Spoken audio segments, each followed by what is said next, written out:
My name is Graham Denyer. I'm the Chief Medical Officer at Tend Health Limited. Tend is building a network of interconnected general practices across New Zealand with a real focus on using technology in a smart way to meet the challenges we're facing around the lack of GPs and our ageing population. My mum was a GP, so that's probably what inspired me. First half of my career was really in acute medicine, and then got interested in rural and remote medicine and got into doing expedition medicine, joined the Australian Antarctic Program, and I worked for them for 8 or 10 years. When I met my wife, who's also a Kiwi, moved back to New Zealand, and general practice was the obvious place to land. Yeah, and then along came Tend, really. This was our first medical centre here at Kingsland, so we opened up with a medical centre and no patients and a whole lot of big ideas about 5 years ago.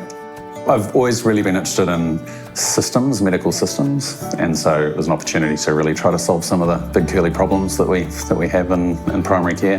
Think about how we can reorganise the work of general practice, just use smart technology, really good operational systems, a really patient-centred approach to try to meet those challenges. I'm a self-confessed geek, and I've always had a strong interest in technology, which I guess put me in a good spot to be thinking about AI. We started looking into it about three years ago, and this was around the time that the first commercial sort of scribing softwares were starting to appear in the market.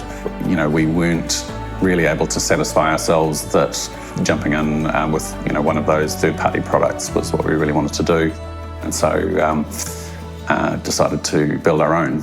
And we decided to do that because we could control it completely and really put our hands on our heart and understand where the data was going, what the privacy issues were, managing consent, and also build a bunch of tooling around the back of it to sort of really satisfy ourselves that it was safe and that the quality was good. We've clocked up, I think, over 100,000 consultations with that now. These tools that ambiently listen to a consultation and it transcribes that and then runs that through a large language model and then creates a draft clinical note. It's a real immediate time saving. It also improves the quality of the experience that you're having with the patient, so you can just look each other in the eye without being distracted by your computer and sort of having to take notes at the same time. Makes for better medicine because you're more tuned into the non-verbal cues within a consultation. About 90% of GPs have adopted it. So I think that tells you that they find it useful. Scribing of notes was an obvious place to start because you're producing a note from a consultation that's just been had, and then you've got the clinician is checking it. So there's very much that human in the loop. But I think where things are going, we will start getting into clinical decision support. Whilst these technologies can be incredibly helpful, the responsibility for the care that's delivered, sits with the clinician, and I don't see that changing anytime soon. You can never 100% engineer out errors. You can do your very best to minimise them as much as you can, but there is always an element of chance.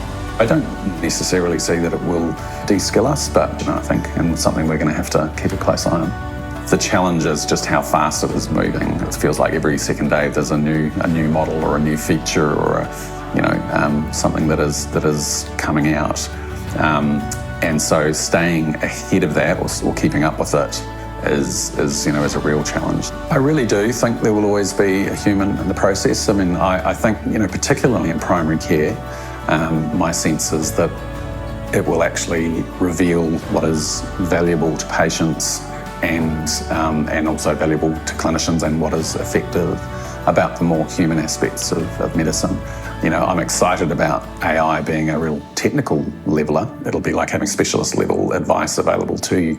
And then so what is left? Well, it's the more human aspects. I think every GP would love to feel like they're spending more time keeping their patients well and less time treating them when they're ill.